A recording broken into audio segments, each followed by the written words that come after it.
Good morning. Have you ever had someone tell you you're not going to amount to anything, or you are maybe voted least likely to succeed?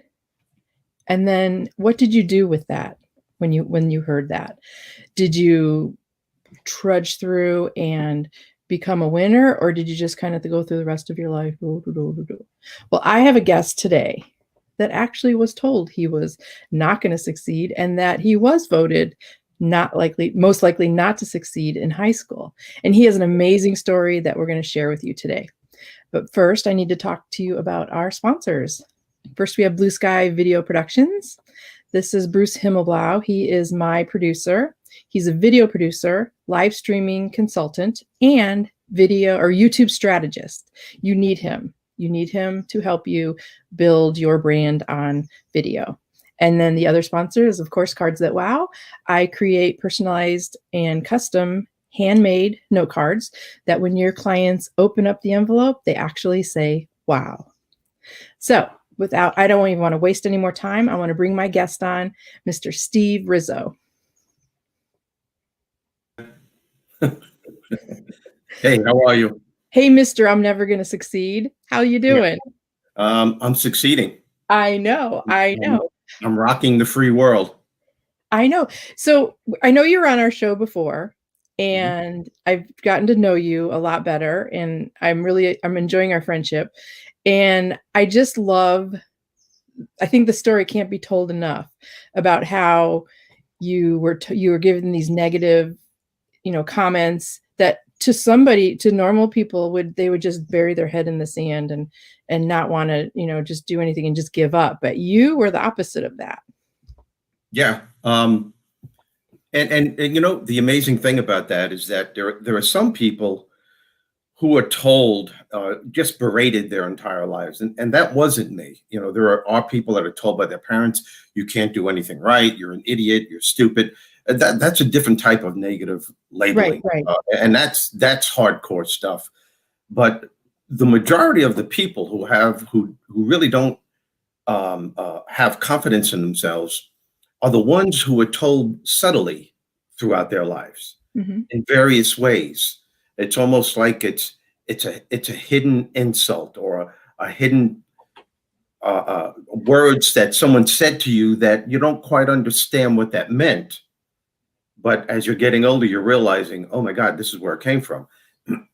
And I was told my entire life that first of all, in eighth grade, I was told by a guidance counselor in front of my mom and dad. We were in the guidance counselor's office, and we're supposed to go over my curriculum for the rest of my high school year and prepare myself for when I get out of school. And he said, well, what do you want to do with your life? And I said, I want to be a teacher. At that point, that's all I ever wanted to be. And he said, well, I don't really think that's going to happen. And my mom and dad looked at him in surprise. He said, you just don't have what it takes to go to college. What I heard was I wasn't smart enough to go to college. Now I know I wasn't the smartest kid in the school, and I know I really never applied myself, but he never gave me an alternative. He never said, if you really want to do this, you're in eighth grade now, you have 9, 10, 11, and 12, and you got to work really hard. You're going to have to get a tutor. He didn't say that. So I believed him.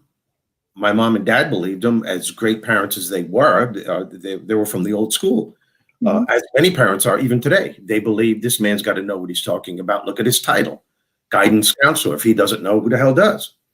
So not only did I let this guy tell me what I couldn't do with my life, I let him tell me what he thought I should do with my life. And he set up this curriculum. My mind was a blank. I wasn't even listening to him. All I heard was, wow, I'm not going to be a teacher. And I didn't think much of it. And then in my senior year in school, I found some papers. I had a part-time job at the school. I was a custodian when I was a high school in my senior year in high school. And my job after school was to clean the offices, the guidance counselor's office and the main office and the nurse's office, all those administrative places. It was a great job, by the way. I was making great money back then. It was insane. Everyone wanted that job. And all I had to do was work 4 hours right after school. And I found these papers towards the end of the year, maybe it was like April. And it was a list of people that were supposed to be in the yearbook. You know how they have the most popular, the most handsome, the most beautiful, the best hair, the best this, and class clown. Well, I was on a list with about 12 or 13 other students, and it said least likely to succeed. And next to it was a list of most likely. And I looked at that. My name was on the list. And I just said, wow, what does this mean? Is this going to be in the yearbook? It never made it to the yearbook. The teachers wouldn't allow it. But it didn't matter whether it made it or not. Yeah. That's what I saw. And that was another label that was branded in my brain. That belief became a toxic label. And I realized I took those labels and so much more into my adult life, and not realizing that they were the contributing factors as to why my life wasn't working. And I sabotaged opportunities that were coming my way because I didn't think I was smart enough or good enough. And even if I did try, that little voice, that big mouth inside my head kept saying, don't try, you're going to make a fool out of yourself again. Just play it safe and do something you know you can do. And that's the way I lived my life.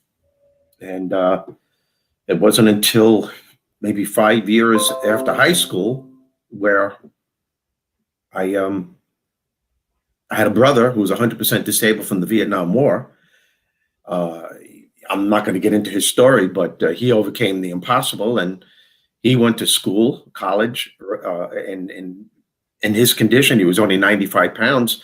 And he told me, if I can do it, you can do it. And he took me to college with him, and I had to sit in every class so he can get me familiar with what was going to transpire. I sat in his history classes, his English classes, all of his classes. And I was pretty nervous just sitting there, even though I really wasn't going to college, but I was sitting with him. But he got me familiar with the surroundings. And he said, so what do you think? I said, yeah, this is pretty cool. And then all of a sudden he goes, good, because now I'm signing you up and you're going to go next semester. I was right there, and he signed me up. He picked my classes and everything. I was petrified. But after 2 weeks of being there, I got the knack. And I had to get tutoring to learn the basics that I never learned. But I did go, and I graduated with high honors in degrees in English, education, theater arts, master's in theater arts, and a minor in psychology. And I went back to the same school that I graduated from, and I was a counselor for kids with behavioral problems, go figure. And I became an English teacher for 2 years. And then in the middle of my teaching career, I started doing stand-up comedy part-time, because comedy was booming then, and there were so many clubs on Long Island, New York, Connecticut area. And I was, as soon as I hit the stage, I was getting great response from the audience. And I said, this is what I'm going to do for my life. And I was doing it part-time. And after my third year of counseling and teaching, I quit teaching and I did stand-up full-time. Headline comedy clubs throughout the country. You didn't wake up one morning and say, I'm going to be a comedian. I mean, well, I owe that to my teachers. Okay. You know, a lot of my teachers say, it's very funny, Mr. Rizzo, but unfortunately, you're not going to make a living telling jokes your whole life now, will you? Boy, and my father would look at my report card and go, what are you, a comedian? You know, and I said, gee, thanks, Dad. Okay. So, you know, and you know what I did? You know what happened, though? You know, I thought I had everything under control because I started delving into the psychology thing and the self-help thing. And I thought I had those labels under control. But when I started getting a lot of attention from the industry as a comedian, you know, that's casting directors and all these people are just, wow, we got to see this Steve Rizzo guy. My negative labels came back with a vengeance. Mm. And I noticed I started sabotaging big breaks. What I mean by that is that I was on the road a lot. I was considered one of the road comics. I was headlining. I was on the road 3/4 of the year in Des Moines, Iowa, Omaha, Nebraska, Alabama, California, Utah. I mean, everywhere. Because at that time in the 80s, comedy clubs were booming everywhere. And I was making a great living. But well, Woody Harrelson and like Rosie O'Donnell opened for you. Yeah, right? Woody. Well, yeah, Rosie O'Donnell, Dennis Miller, Drew Carey, Chris Rock, Jerry Seinfeld, you know, they all did. They opened for me. That's before they were famous, though. Okay, so let's make that. So, but the thing is that I started sabotaging things, and I couldn't understand why. And the reason why I was sabotaging is that I was playing it safe as the headliner at these clubs, Mhm. and it gave me a sense of security. I was making good money, but every time there was a big audition in California or New York, I made an excuse that I couldn't do it because I was booked to go here. And my management team and my agent kept saying, "You've got to do this. This is why you're doing this. The industry won't see you unless you audition at these clubs." But I was scared, and I kept using the fact that I'm already booked, and they were saying, "Cancel the booking and do this," and I wasn't doing it, and I sabotaged some big opportunities. And when I realized what I was doing, and I realized I had this fear of success and failure, I went on a quest to better myself. And I've read every self-help book you could think of. I went to Tony Robbins seminars, and a change started taking place. Then all of a sudden, the industry was really interested in me. But at that time, I was no longer interested in them. And I decided I wanted to become a speaker, motivational speaker. And that's what I did. So And which self-help book do you think in fact impacted you the most? what? Say that again? Which self-help book or which author do you think The first impacted book you? I ever read was Discover the Power Within by Eric Butterworth. Mhm. I still have the book. It's falling apart. It's highlighted in yellow and red and notes, and I still do it. I still pick it up at least 4 times a year, and I look at it. And it just turned my life. It was all about the power of thought, and how those thoughts create your beliefs, and those beliefs will lead you to your destiny if you have a powerful belief. And if you have a belief where those toxic labels are holding you back, that's the way your life is going to go. And from there, I started purchasing other books and went to Tony Robbins seminars religiously. And Mhm. uh, as a matter of fact, I was at a Tony Robbins seminar when I was sitting there, and I'm looking at him and I'm going, man, he's got like 2,000 people in this room and he has total command. And I didn't know it. I picked up a pen and I wrote down on my pad, I wrote, I can do this. I can do this. And then 20 minutes later, I picked up the pen again and I said, man, I should do this. Why not? And then I picked it up another 15 minutes later and I wrote, hell, I'm doing this. I still have that paper hanging over my office or over my bed in my room. It's in glass, and I did. That's what I did. And I had no idea what I was doing, but I knew that's what I wanted to do. So, and those labels still come back with a vengeance. And then I did something that was pretty unusual. It's going to be in one of my books someday, and I call it time traveling. And I do a lot of meditation, and I started getting into that spiritual thing and going on retreats. And I decided to stay in a place on a retreat for 4 days by myself. That's all I would do, is eat and stay in the room to face my demons and really find out where these labels came from. And this was probably the most intense thing I've ever done. No, one of them. I'm sitting there and I'm meditating, and I allowed my mind to go back in time. And I immediately went to first grade. I never went to kindergarten. I realized this is where my negative labels really started. I didn't go to kindergarten because we moved from Brooklyn to out East Long Island. And I was too old when we moved to Long Island to be in kindergarten. So they put me right in first grade. But my mom and dad never taught me ABC. They never taught me 1 and 1 is 2, 2 and 2 is 4. I didn't learn anything. So I was thrown in school, not knowing anything. Wow. And I'm sitting there meditating, which was a very emotional experience for me. I'm sitting there meditating, and I see this jolt of my first grade teacher. I'll never forget her name, coming up to me, tapping me in the back of the head with a red pencil. What is wrong with you? What is wrong with you? And she'd had this big red pencil going, this is wrong, this is wrong, this is wrong, hitting me on the head. Wow. You should know this. You should know this. And that's what I put up with for the entire year. Even when I thought I did something right, this is wrong, this is wrong. And I remember snapping out of that with tears in my eyes, just going, oh my God. And I know I didn't make it up. That really happened. Yeah. Okay.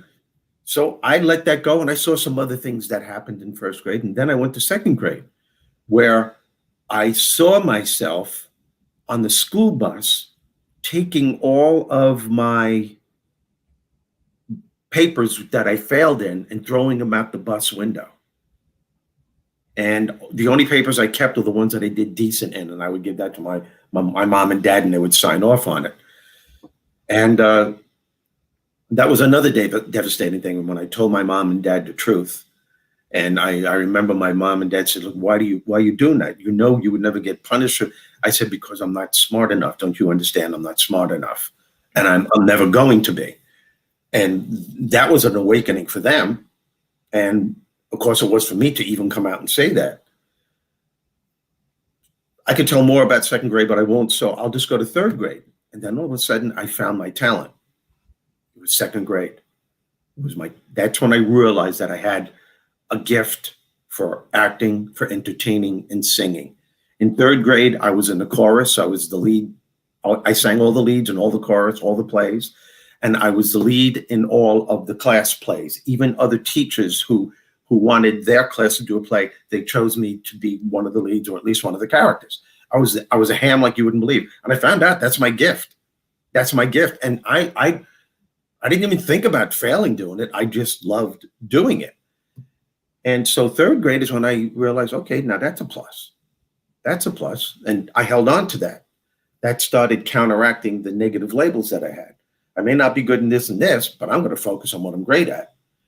Then I went to fourth grade, and I had a teacher that looked like my grandmother and treated me like my grandmother treated. She always used to grab me in school. Never did this to any of the other students. Before we left, she'd look around because she didn't want to show favoritism. She'd grab me and kiss me on the forehead, kiss me on the cheek. She goes, "I just love you. I just love you."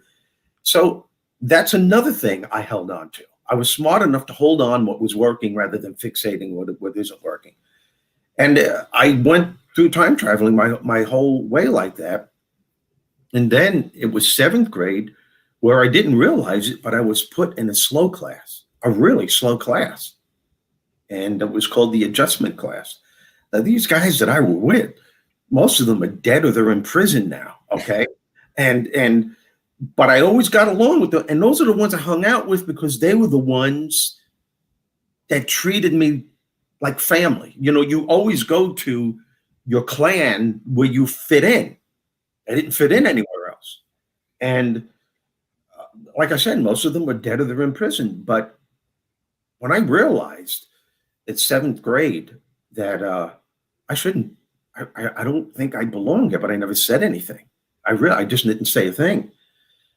I also was very athletic in when I was a kid. I mean, really athletic. And I should have tried out for the football team, even though I was small, still am. My younger brother did, and he was great. He was a star. And I remember, this is where your negative labels come in again. I tried out for the football team. I was in eighth grade. And every time my dad came to see me, I would screw up. I would fall. I'd drop the ball. And I was just a nervous wreck. Never said anything to me. So one day he said to me, how was football practice today? Because he wasn't there.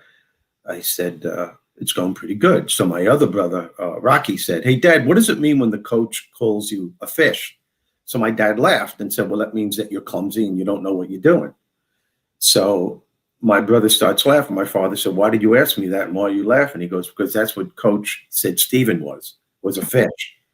So my whole family laughed. And I was so humiliated. So I went to my room. I wrapped up my football equipment, put it in front of the coach's office. I never tried out for another sport my entire school year. Wow. Ever. And my coaches were begging me to try out for the wrestling team for the lightweight. And because I was good in gym, I was beating the hell out of everyone. That's because I was letting out my frustration. But I never did. I never did. And I remember sitting in the stands watching my father cheering my brother on. And me going, I should have been doing this. And I learned that lesson. You know, my philosophy, though, was don't try and you can't fail. That was the philosophy. I think a lot of people have that as well. Yeah. And it keeps coming back. Negative.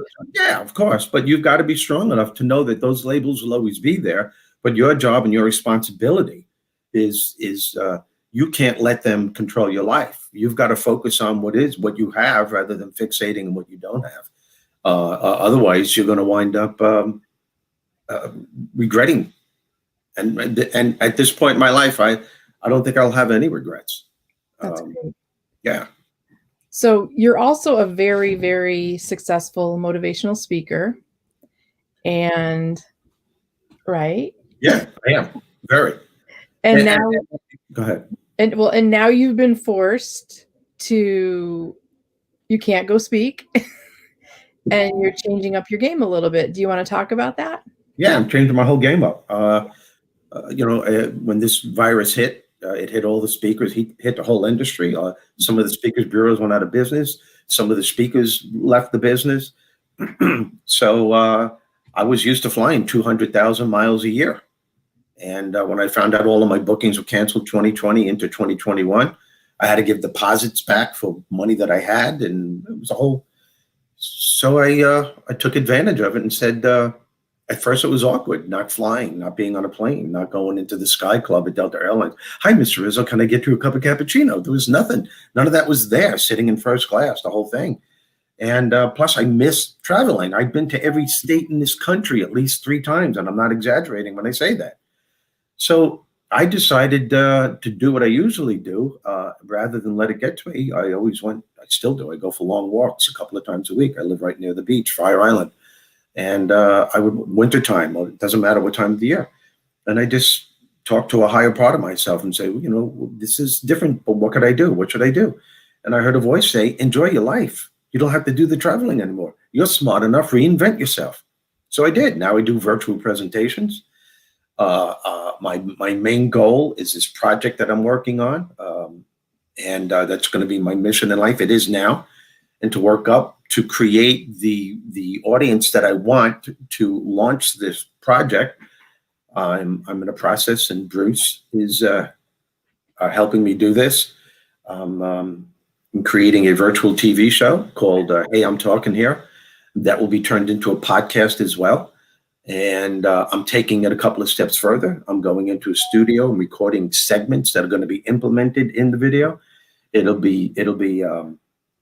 It's going to be, I hired a separate marketing team to do the TV, the streaming video, and the podcast.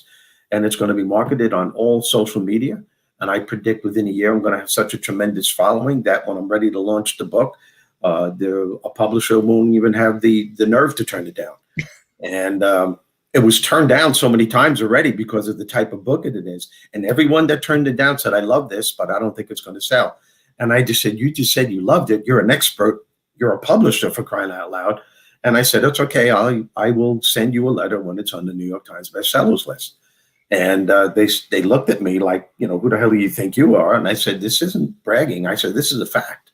I will send this to you when it's on the New York Times bestsellers list. And I will. And I'm going to write, I'm wishing you were here, but you're not. I might even send them a singing telegram. I could see you doing that. Yeah. So let's see. I don't want to keep you too long because I know that your voice, you're having trouble with your voice. I can handle it. Can you handle it? How about Yes, some imitations? I'll change voices. Yeah, change your voice. No, the moral to this whole thing, the key is for anyone that's listening is it's your life. You are the creator of your success and happiness. And these are the 3 principles I live by. These are the 3 principles that are in this project that I'm working on.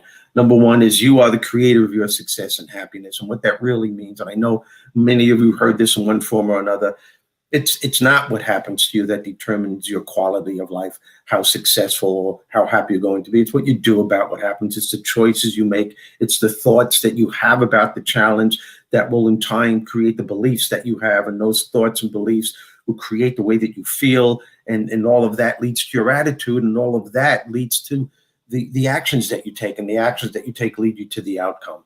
And the second principle is you need to know.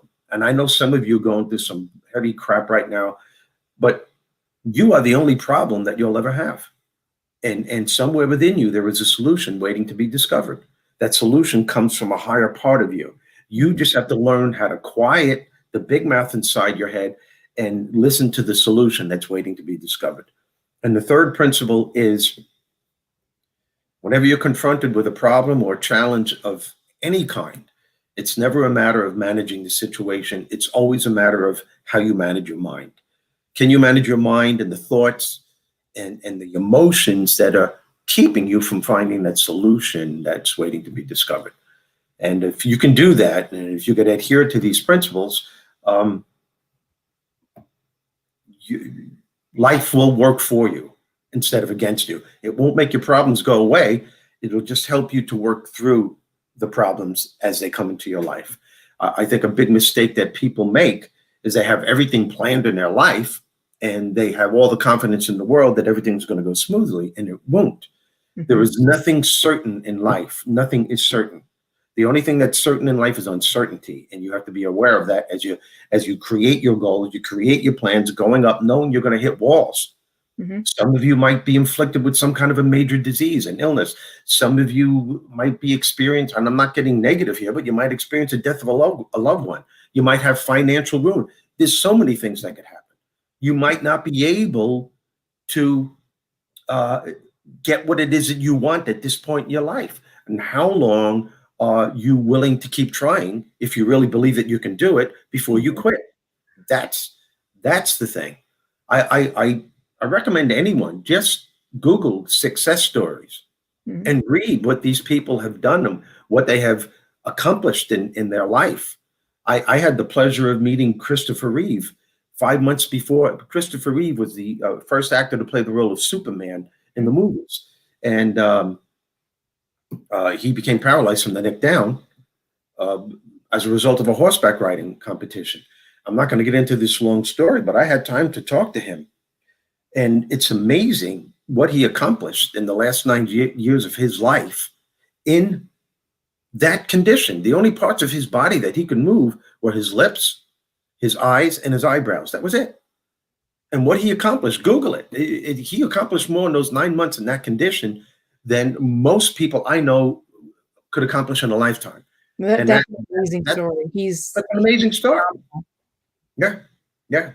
And but he focused on what was working rather than fixating what isn't working. He blessed the things that life has given him rather than cursing what life has currently taken from him.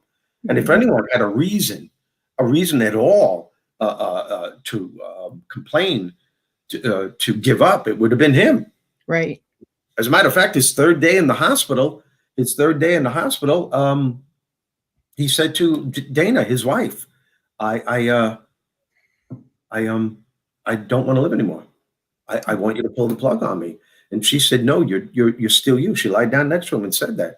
And he said, there's nothing. She goes, you have so much in you. You have so much to be grateful for. And he couldn't see it. And it wasn't until the next day when he saw his children for the first time next to her, and they saw the way that they were looking at him. That was the first thing that he held on to, that he was grateful for. And he realized that he needed them. So he held on to that and he built from there. And then he realized the second thing that he had that helped him to feel normal was his sense of humor. In his book, Nothing's Impossible, the second chapter is entitled Humor. It's the longest chapter in the book, where he makes a statement that humor was the one thing that helped him to bounce back every single time. So, I know a lot of people out there saying, well, it's easy for you to talk. You don't know what's happening in my life. No, I don't know. But every day you should be waking up and finding something that you're grateful for. And you hold on to that and you build from there. It's so much healthier to focus on what's working and what you have, rather than whining and complaining and fixating on what life has currently thrown at you.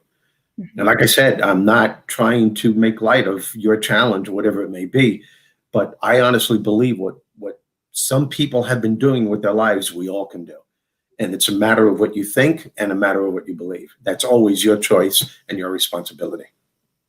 I think a lot of people, well, you're not going through what I'm going through, and you have no idea, but I think they'd be surprised to know that there are quite a few people that are going through very similar situations. Yeah. And and like you said, just seeing someone like Christopher Reeves push through, and like, if he can do it, we can do it, right? Yep. And it's amazing. And a lot of people look at him and say, oh my God, it's a shame he passed away, because he passed away 5 months after I met him. We were both speaking at the San Diego Convention Center, and that's where we met. And it's that's not the point. The point is, as I said, is what he did with those 9 years that he had left. No one knows how much time you have allotted to you. I mean, anything could happen to you, any one of us at any time. So you owe it to yourself and to the people who you owe around your area, your arena, your friends, your family. You owe it to them too, to be the best and do the best that you possibly can. And whatever that is. I think we had a question coming up from Eric. I missed that. I'm sorry. Here's another. Hi, Mark. Steve, thank you. I needed to hear this. Very inspiring. You're very welcome, Mark. Very, very welcome. Let's see. And Eric.